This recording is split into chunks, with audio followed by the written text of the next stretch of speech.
नमस्कार। आज हम बात कर रहे हैं रैपर बिग सीन के कुछ काफी गहरे विचारों पर। ये विचार उन्होंने जे शेट्टी के पॉडकास्ट इंटरव्यू में शेयर किए थे। हम देखेंगे उनके नजरिए को सफलता, खुशी और हाँ, आकर्षण की शक्ति पर। और मकसद ये है कि हम समझे कि उनके अनुभवों से हम अपने जीवन को शायद कैसे बेहतर बना सकते हैं। उन्होंने एक बड़ा सवाल उठाया था, क्या सच में सफलता और खुशी को अलग किया जा सकता है? हाँ बिल्कुल, और यहीं से उनकी बात दिलचस्प हो जाती है। बिग सीन साफ कहते हैं कि असली सफलता सिर्फ पैसा या शोहरत नहीं है। वो बताते हैं कि जब वो कामयाबी के शिखर पर थे तब भी उन्हें अंदर से खालीपन महसूस हुआ। तो उनके लिए सफलता एक अंदरूनी एहसास है, जब आप अपने उद्देश्य के साथ अलाइंड हों। और खुशी? खुशी, वो कहते हैं, बाहरी चीजों पर निर्भर नहीं, वो एक चुनाव है जिसे आप अभी इसी पल चुन सकते हैं। ये सुनने में आसान लगता है, पर असल में इसे अलग करना, सफलता और खुशी को, यही शायद पहली चुनौती है। बिल्कुल, और यहीं पर वो अलगाव की शक्ति या पावर ऑफ सेपरेशन की बात करते हैं। बाहरी सफलता के आइडिया से अलग करना। दूसरा, समाज क्या कहता है सफलता के बारे में, उसे अपनी परिभाषा से अलग करना। मतलब आपकी अपनी परिभाषा क्या है।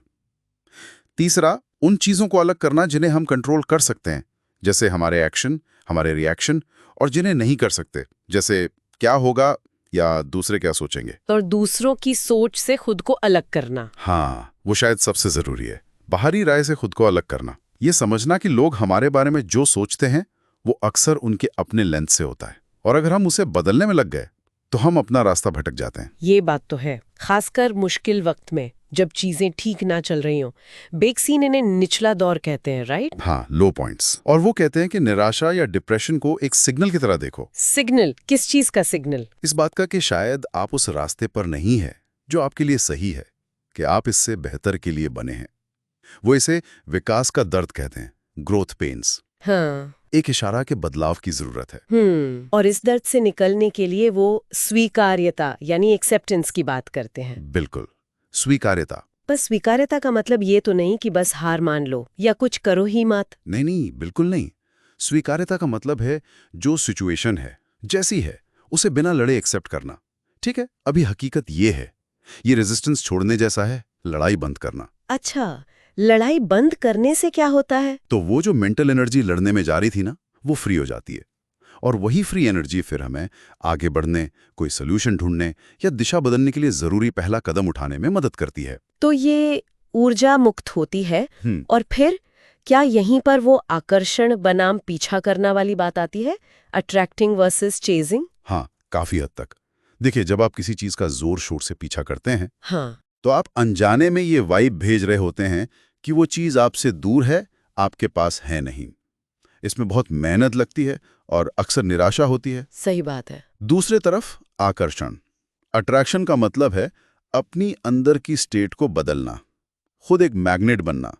जब आप अपने अंदर शांति, क्लैरिटी, पॉजिटिव एनर्जी लाते हैं, तो आप नेचुरली उन चीजों और मौकों को अपनी तरफ खींचते हैं जो आपके साथ रेजोनेट करते हैं। ये अपनी एनर्जी को सही जगह लगाने की बात है। समझ गए। तो मतलब ये सिर्फ सोचने का तरीका बदलने से नहीं होगा, बल्कि कुछ करना भी पड़ेगा। मतलब मानसिकता के साथ साथ रणनीति और आदतें। निश्चित रूप से। बिग सीन सिर्फ माइंडसेट की बात नहीं करते, वो स्ट्रैटेजी बनाने पर जोर देते हैं। उनके लिए स्ट्रैटेजी का मतलब है इरादे को एक्शन में बदलना। सिर्फ सोचना काफी नहीं, आपको प्लान बनाना होगा, स्टेप्स तय करने होंगे, शायद पढ़ना लिखना होगा। वो कहते हैं स्ट्रैटेजी बनाने से टाइम बचता है, लगता नहीं, क्योंकि आपको फोकस देता है। एनर्जी बचाने के लिए शायद बाउंड्रीज सेट करना जरूरी हो जाता है, सीमाएं। बिल्कुल, सीमाएं तय करना। बिग सीन ने खुद ये महसूस किया कि कैसे दूसरों को खुश करने और सबकी मदद करने के चक्कर में वो खुद को खो रहे थे। सीमाएं तय करना, वो कहते हैं, स्वार्थ नहीं है, ये सेल्फ रिस्पेक्ट है। ये अपने लिए है, दूसरों के लिए नहीं। और ना कहना सीखना। हाँ, ना कहना सीखना, अपनी एनर्जी, अपना टाइम बचाना, इससे खुद पर भरोसा बढ़ता है और आप अपनी स्ट्रैटेजी पर टिके रह पाते हैं। तो इस पूरी मानसिक स्थिति और स्ट्रैटेजी को मेंटेन करने के लिए क्या उन्होंने कुछ रोज की आदतों का भी जिक्र किया? Daily habits? हाँ, 2 मुख्य आदतें बताएं। पहली, जर्नलिंग। जर्नलिंग, लिखना। हाँ, पर सिर्फ लिखना नहीं, इसमें वो कृतज्ञता लिखना, अपने इरादे साफ साफ लिखना और फिर उसे साइन करना जैसे कोई कॉन्ट्रैक्ट हो, ये हो गया है। हाँ। ये विश्वास को पक्का करता है। अच्छा, और दूसरी आदत? और जो रेट है उसमें भी ज्यादा फर्क नहीं आया। मतलब जुम्मे को याद है, जब मैं छोटा था तो उस टाइम पे जो भी रेट था उससे शायद 15 या 20 रुपए कुछ ऊपर नीचे हुआ होगा। अगर अपनी ड्रिंक भी लाने जा रहे हो, कुछ खाने के लिए भी जा रहे हो, आपको स्टेज पूरा बाकायदा दिख रहा है, you are not missing any part of the concert. दूसरी है ध्यान, मेडिटेशन। यहाँ वो किसी एक तरीके पे जोर नहीं देते, कहते हैं अपनी प्रोसेस खुद ढूंढो, चाहे वो लाइट विजुअलाइज करना हो या एनर्जी महसूस करना या बस शांति से बैठना। मुद्दा है अपने अंदर के सोर्स से कनेक्ट करना। ये अंदरूनी बदलाव फिर बाहरी जीवन में भी दिखते होंगे। उन्होंने पिता बनने और विरासत के बारे में भी कुछ कहा था। हाँ, वो उनके लिए एक बहुत गहरा अनुभव रहा है। उन्होंने महसूस किया कि डीएनए सिर्फ फिजिकल चीजें नहीं देता, वो एक कंप्यूटर की तरह है। जानकारी, आदतें, यहाँ तक कि इमोशनल पैटर्न्स भी स्टोर करता है।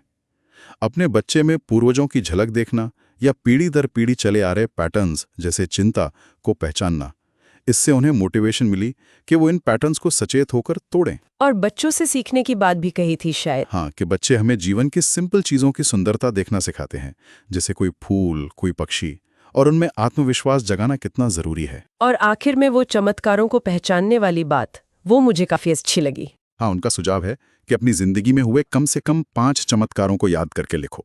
इससे विश्वास बढ़ता है। ये बड़ी घटनाएं हो सकती हैं या छोटी भी। और फिर ये रियलाइज करना कि रोजमर्रा की चीजें जिन्हें हम फॉर ग्रांटेड लेते हैं, जैसे सूरज का ठीक दूरी पर होना, हमारा सांस लेना, ये भी तो चमत्कार ही हैं। ये नजरिया ग्रेटिट्यूड बढ़ाता है। तो कुल मिलाकर बिग सीन के इस पूरे डिस्कशन से हमने सीखा कि कैसे सफलता और खुशी को हम अपने लिए फिर से डिफाइन कर सकते हैं, चुनौतियों को कैसे ग्रोथ के सिग्नल की तरह देख सकते हैं, और कैसे सचेत स्ट्रैटेजीज, आदतें, सीमाएं और स्वीकार्यता के जरिए एक ज्यादा उद्देश्यपूर्ण जीवन जी सकते हैं। एक ऐसा जीवन जो चीजों को अपनी ओर आकर्षित करे। बिल्कुल। और जाते जाते एक विचार छोड़ जाते हैं।